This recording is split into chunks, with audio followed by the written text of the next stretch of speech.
Hello everyone, I'm here to talk to you more about probability. Today I'm going to be talking about this word expectation today, or in other words, how many times would we expect a certain outcome to happen based on various experiments.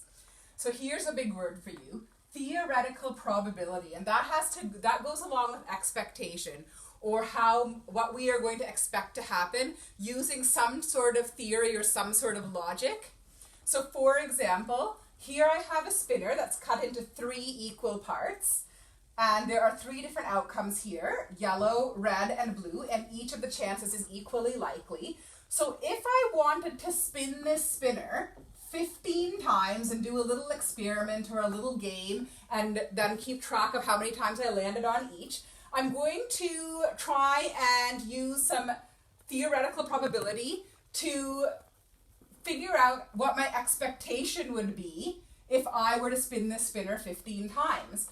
So I'm going to start with an easier example first, like flipping a coin, heads or tails. We know that that's an equal chance, 50-50. So if you were going to flip a coin, say 10 times, would you agree that it makes sense that probably they have an equal chance, so probably 5 times it would land on heads and 5 times it would land on tails?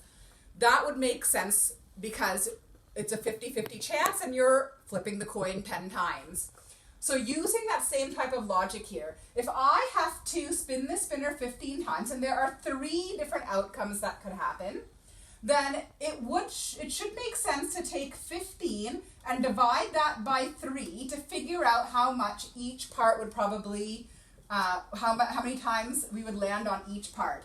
So 15 divided by 3 would give us 5. So if we think about that like this, so it probably will land on yellow 5 times, red 5 times, blue 5 times. All together, that's 15 spins. So that makes sense. Now, will that actually happen every time? No, you know that probably won't happen every time. It might, and it makes sense that it does. We used logic here, and our theoretical probability tells us that yes, it probably, it should be how it works, but we know that all these games like rolling a die, flipping a coin, spinning a spinner, those are all games of chance or luck. And so usually it doesn't work out the way you expect it to. And that's where experimental probability comes in. Experimental probability is actually what happened when you did the experiment. So I'm going to show you how we can present our expectation and our experimental probability. So this is a division symbol here, and we know that in a fraction, this here is also a type of division symbol. So we can use a fraction to share the probability. So for example, what is my probability of landing on yellow if I spin the spinner 15 times? I could say it like this, 5 out of 15 times it would land on yellow. And then if I actually did the experiment and maybe it landed on yellow 8 times, then I would say my experimental probability is 8 out of 15. So theoretical is just based on your logic and some math, and experimental is what actually happens in a game of chance or luck. Now here we have a different type of spinner. In this one there are 2 blue. So again, we're looking at the different parts here.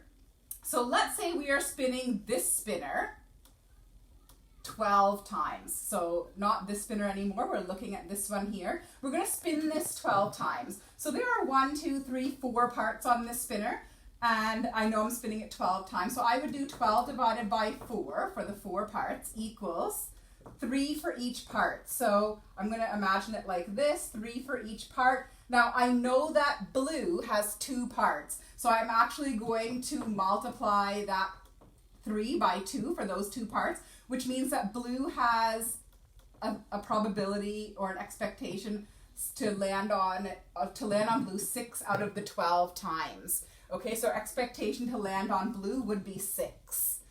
And so keeping into consideration how many parts are in total, but then how many parts for each individual outcome as well, each of the different outcomes. All right, so having fun figuring out your theoretical probability, and then I think there's actually a couple of little experiments that you're going to do yourself, like creating a spinner with a paper clip and a pencil and trying some experiments with spinners out and seeing what your probability is. So I have fun with that. It should be a fun day today.